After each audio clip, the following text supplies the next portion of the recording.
Hello mga kabayan, ito na naman po si Miss Kendi. Magandang gabi po sa inyong lahat. Ito po ay nagluto si Miss Kendi ng chicken wings.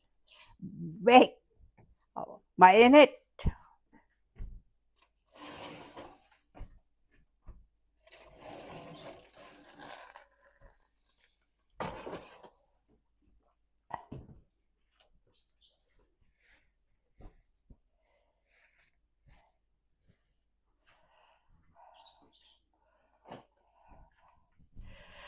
Hindi tayo arte-arte. Kung ano ang maluluto, yun ang lulutuin natin. Hindi mamimili.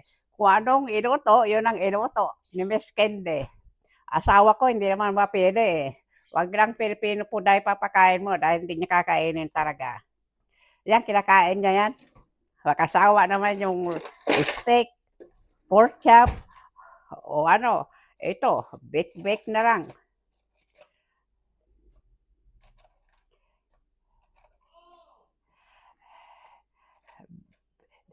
Lemon ng ano nito, marinate.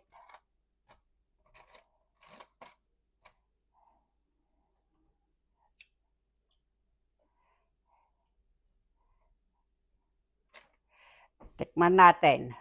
Kamayin na yung Miss Kendi. Ako naman ang kakain. Ako ang unang titikim. Ang init naman.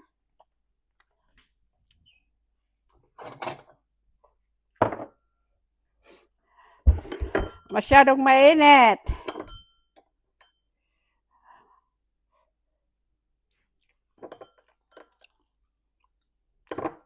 Oh, masarap naman. Masarap. Kain tayo mga kabayan. Ito ang aming dinner ngayon. Masarap naman. O mga kabayan, hanggang dito na lang. Mike sila ibablog. Kasi napapagod ako. Saka hindi maganda pakiramdam ko. Hindi ako lagi nagbablog. Kasi hindi maganda. Napapagod. Nakakapagod dito sa ibang bansa. Lahat, maraming trabaho rito. Maski araw-araw ko maglinis, araw-araw, makalat. Kaya ka araw-araw ka rin mag-aayos. Maraming alaga rito. Ang isa kong alaga ay wala na. Nasa hospital pa rin. Inaantay na lang kung saan siya approval na nursing home. Titingnan pa kung approve siya sa insurance niya o may babayaran. Kaya doon na lang siya, kaya wala yung ano. Pero masyadong ginagawa, maglilinis araw-araw. Hindi pa ako nakakatanim ng mga gulay ko sa yard. Baka